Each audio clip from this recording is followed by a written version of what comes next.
Greetings and welcome to another Lessons with Odin. On today's episode, I will be showing you how I make the spiffy captured D20 pendant. You don't have to use a D20. If you don't want to, you can use a large marble-like apparatus that you want to capture. Display a very, very beautiful, very large lampwork bead, things like that. But these make fantastic gifts for the geeks and gamers in your life. I also have a PDF pattern for free available on my Craftsy for those of you who like to have supplements to your videos. Go ahead and check that out. I'll leave a link in the description box, and I will wait until you have downloaded it. Go ahead. I'll wait. I'll wait here.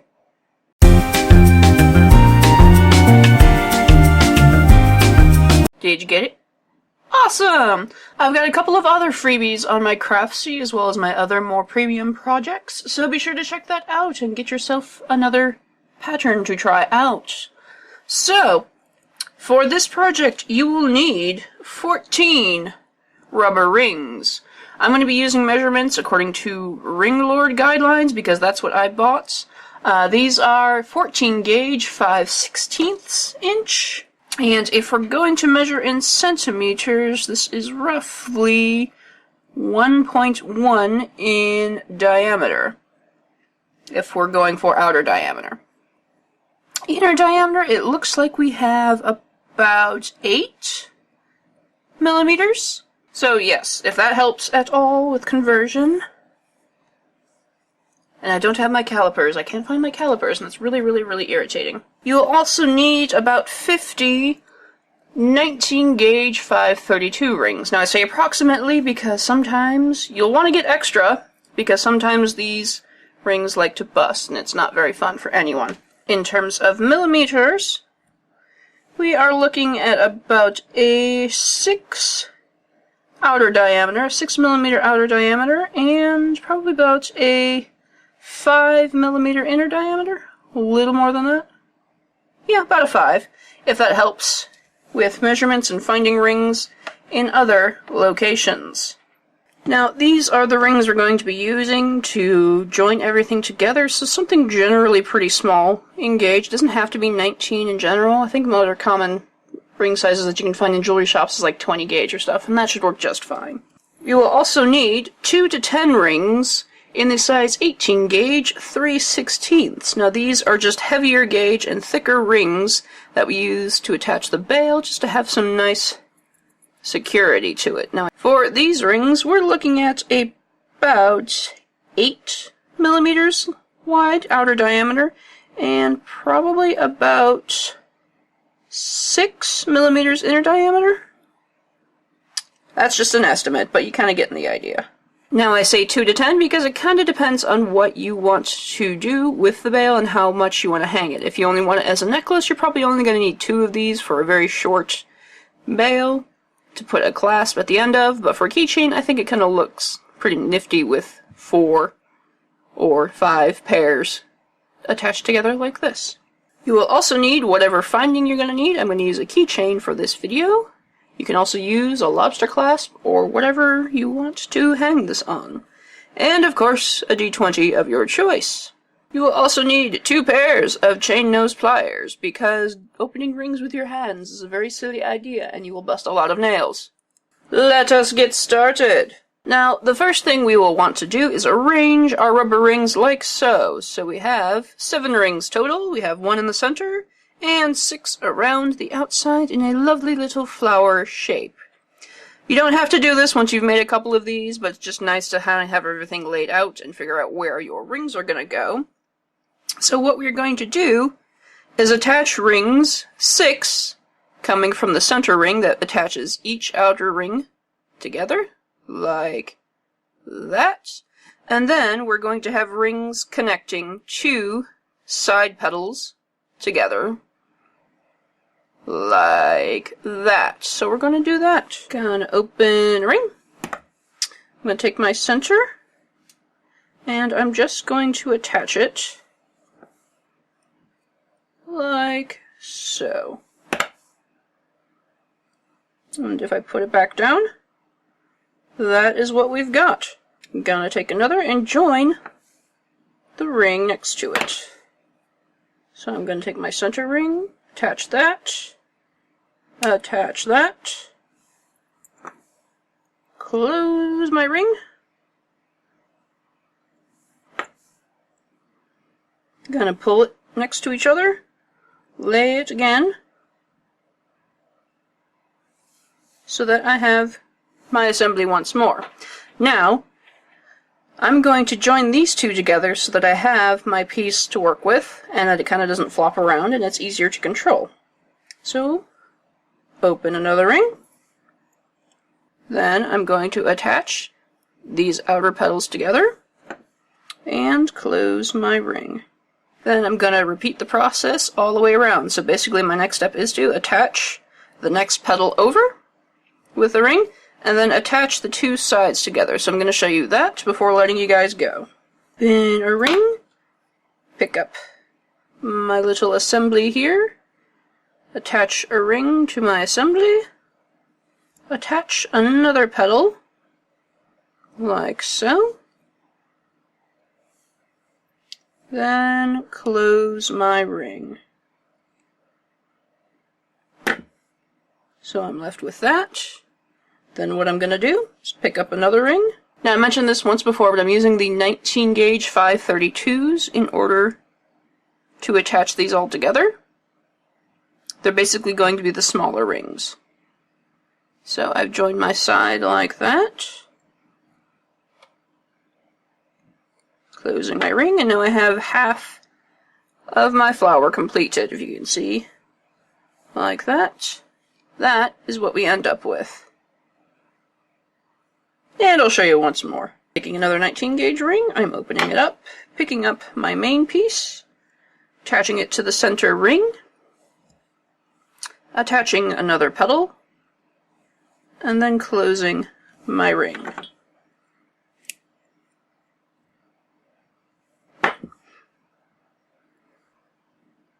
So I end up with that. Once I finish that part, I'm going to pick up another ring and join these two sides together.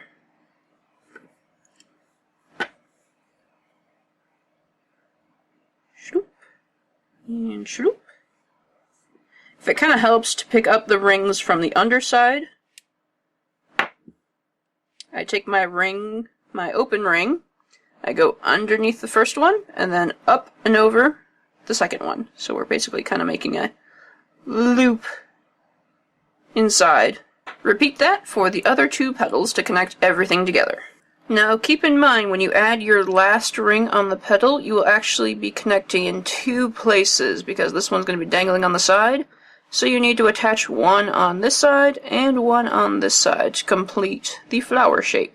And that is what your completed apparatus should look like. Now once you've done this, you're going to repeat the steps all the way from step 1 to create a second flower.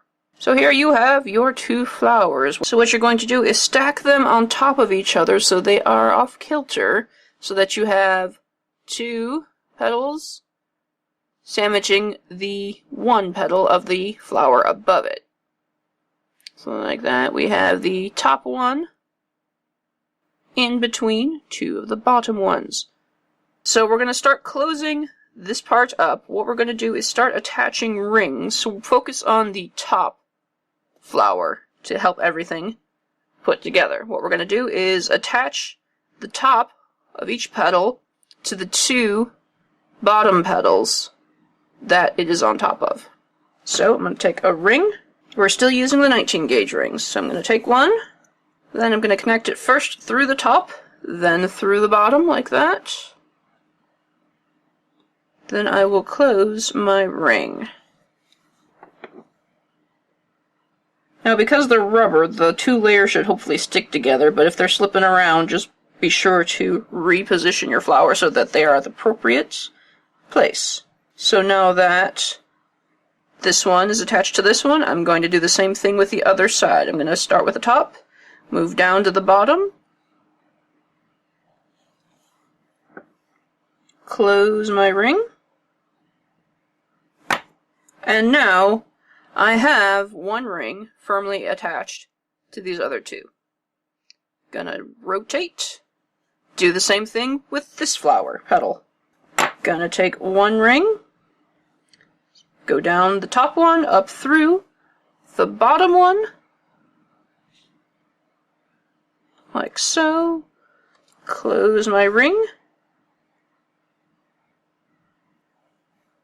And I'm going to close my other ring better because I don't like that. Be sure to close your rings nicely. Okay, so I have one side of this petal here attached. I'm going to take another ring and attach the other side. Down the top, up the bottom, like that.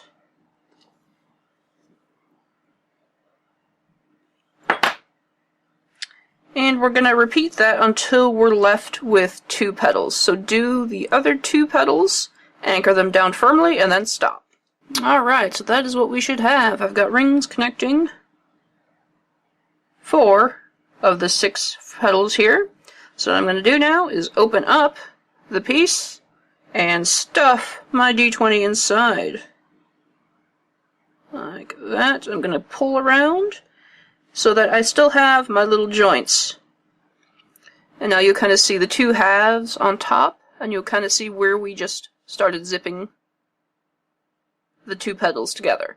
We're going to continue that now, after we've stuffed it in. You'll have to stretch them a little bit. So now you can see that we have places to join. We need 4 more rings left. 1, 2, 3, 4. Take another open ring. I'm going to start from the right. Gonna pick up one of the blue bottom petals and one of the green top petals. Then I'm gonna close my ring. Then again, I'm gonna smush everything together. I'm gonna take the next bottom blue ring and then attach it to the same green ring that we just worked with.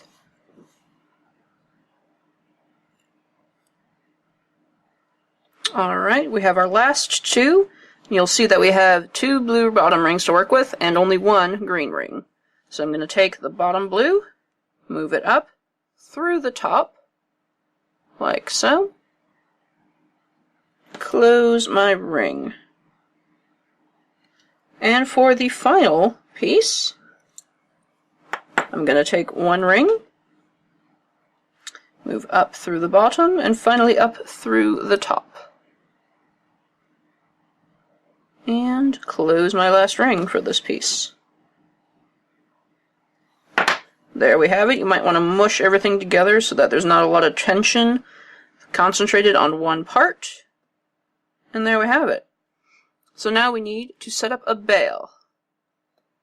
What we're going to do is locate one of the 2 rings that has 6 small rings attached to it. It'll be the top one and the bottom one. Doesn't matter which one you pick. The rest of the rings, you will notice, will have only 5 rings around it. So this rubber ring is really, really easy to find when you're using 2 colors on your piece, because all you have to do is look on the bottom or on the top. But notice that the rest of the rings on the sides only have 5, and you want to search for the one with 6. So we need to cinch things together so that we can start building a bail on top.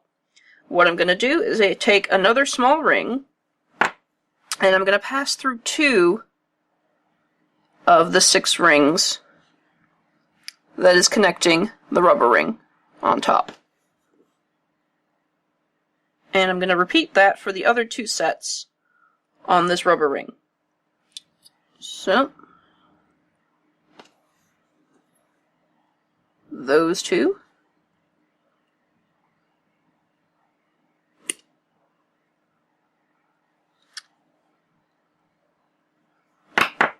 And finally, these 2.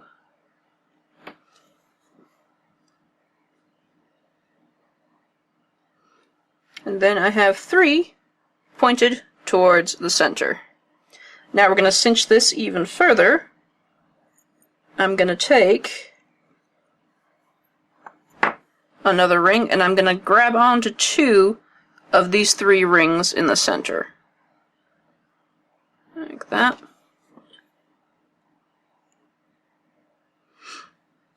Then I'm going to take one last ring of the 19 gauge. I'm going to grab the other free ring that's on this side, and I'm going to pick one of the two other rings to thread through, so that we're cinching a triangle together.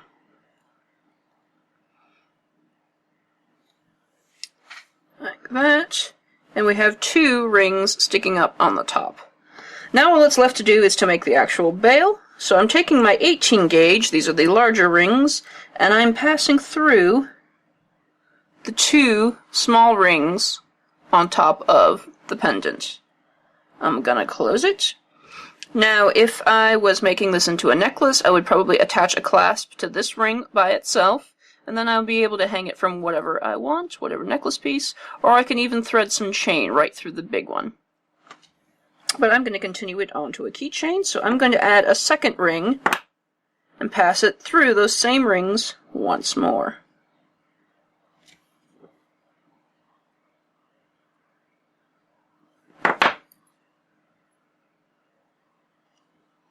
That is what I end up with. Then I'm going to add about 3 more sets of 2 rings right through these larger rings here. So, start off, open a large ring, pass through those 2, close it up, take another ring, and do the same thing.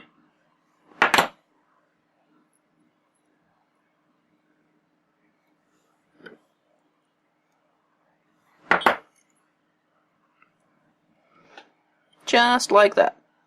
Now, I personally like the look of 4 sets of these pairs attached to the keychain, so I'm going to stop at 3 sets of these rings and then attach my key ring. So all I'm going to do is pretty much the exact same thing. Open it up, pass through these 2, add on my key ring so I don't have to open the split ring because that is a pain. Close her up.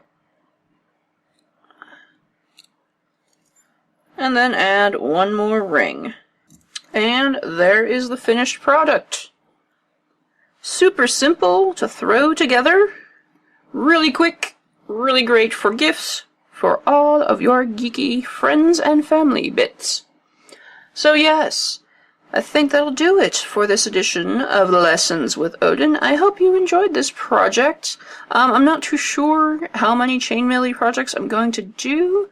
If you have any requests, leave them in the comments down below to see if I can make that happen for you guys. But yes, hope you guys enjoyed this project. Please, please, please share what projects you make with me on my various social media websites, especially Instagram. And yes, that's it from me. Thank you guys so much for joining me. And of course, if there's anything I need to be trying out right now, feel free to leave me a comment down below. And I will see you next time.